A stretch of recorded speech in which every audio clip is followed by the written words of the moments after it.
ఒక అమ్మాయిని దగ్గరకు తీశాడంట. భలే చూసుకుంటుందా? ఎలా చూసుకుంటుంది? భలే చూసుకుంటుందా? ఆయనకి ఏ బాధ వచ్చినా ఏది వచ్చినా ఒంట్లో బాగా లేకపోయినా భలే చూసుకుంటుంది. భలే చూసుకుంటుందని సంతోషపడతాడా? నేను చేసేది పాపం అని ఆ సంతోషాన్ని ఈ పాపం అనే బీజం దిగమ అనగ్గు తొక్కిద్దా?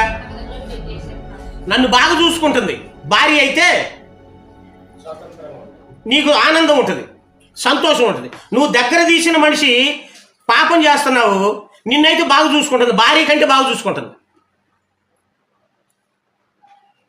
భార్య కంటే బాగా చూసుకుంటుంది. కానీ ఇతనికి ఏముంటుంది? ఆనందపడతాడా? ఇటు నన్ను బాగా చూసుకుంటుందని ఆనందం ఉంటుందా? లేదా ఈ ఆనందాన్ని దిగజారిపోతాడా? అంటే ఈ భార్య ఎంత ప్రేమ చూపించినా ఎంత ఆనందం చూపించినా ఈ దగ్గరకు తీసిన మనిషి పాపం చేసేవాడు సంతోషపడలేడు.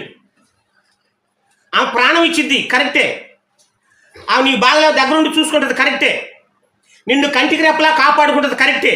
కానీ ఇది పాపం. ఆమె చేస్తున్న దానికి నిన్ను ఆనందపడిని ఇది పాపం.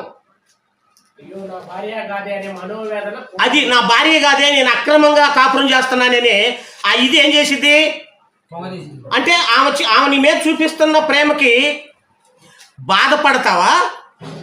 ఆమె నీ మీద చూపిస్తున్న ప్రేమకి ఆనందం ఉంది, కానీ ఈ ఆనందాన్ని తొక్కేసేది పాపం చేస్తున్నావురా అనే ఆ ఇది.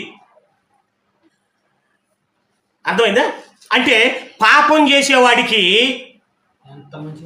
నెమ్మది ఉండదు, మనోనిబ్బరం ఉండదు.